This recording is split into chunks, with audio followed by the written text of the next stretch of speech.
Hello বন্ধুরা, শাশুড়ি বৌমার রান্নাঘরে তোমাদের সবাইকে স্বাগত জানাই। আশা করি তোমরা সবাই ভালো আছো। তো আমরাও খুব খুব ভালো আছি। আজকে আমি তোমাদের সাথে একটা নতুন ইউনিক রেসিপি শেয়ার করব, ডিম দিয়ে রুটি। তো বন্ধুরা, আমরা তো অনেকেই এগ রোল, তারপরে ডিম ভেজে রুটি খেয়েছি। তো আজকে তোমাদের সাথে সম্পূর্ণ নতুনভাবে একটা রেসিপি শেয়ার করছি।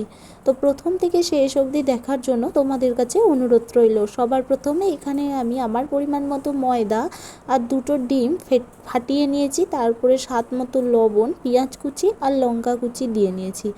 তো বন্ধুরা, তোমরা দেখতেই পাচ্ছ আমি এখানে ভালো করে ডিমটাকে ফেটিয়ে নিচ্ছি।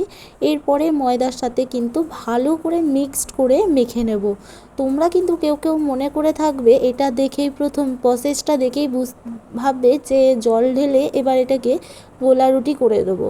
কিন্তু না বন্ধুরা, প্রথম থেকে এই জন্যই শেষ অবধি দেখার জন্য তোমাদের কাছে অনুরোধ রইল।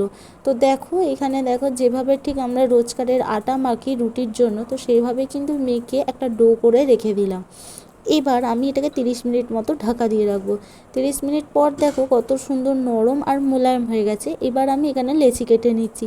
লেচিটা তোমরা তোমাদের পরিমাণ বুঝে কাটবে। আমি এখানে আমার পরিমাণ মতো বুঝে একটু বড় বড় করে কেটে দেখো লই তৈরি করে নিয়েছি। এবার চাকির মধ্যে আটা গুঁড়ে নিয়ে নিয়েছি। এবার আমি একটা ডো নিয়ে নিয়েছি, দিয়ে এবার রুটির মতো সেম গোল গোল করে বেলে নেবো।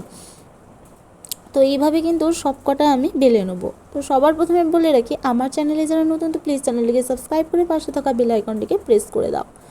আর ভিডিও চলাকালীন যদি কোনো কথা ভুল হয়ে থাকে তাহলে বন্ধুরা ক্ষমা করে দিও। তো তোমরাও কিন্তু একবার বাড়িতে এই রেসিপিটা ট্রাই করতে পারো, খেতে কিন্তু খুবই অসাধারণ লাগে। তো দেখো, আমি এখানে কিন্তু পরপর সব লইগুলো নিয়ে কিন্তু আমি এরকম রুটির মতো বেলে নেবো গোল গোল করে। তো আমার এখানে সব কটা বেলা হয়ে গেছে, দেখতেই পাচ্ছ পুরো খালি বেলা হয়ে গেছে। তো এবার আমি গ্যাস জেলে এখানে ননস্টিকের কড়া বসিয়ে দিয়েছি। তোমরা কিন্তু চাইলে চাটাইতেও করতে পারো। একটু সেকে নিলাম।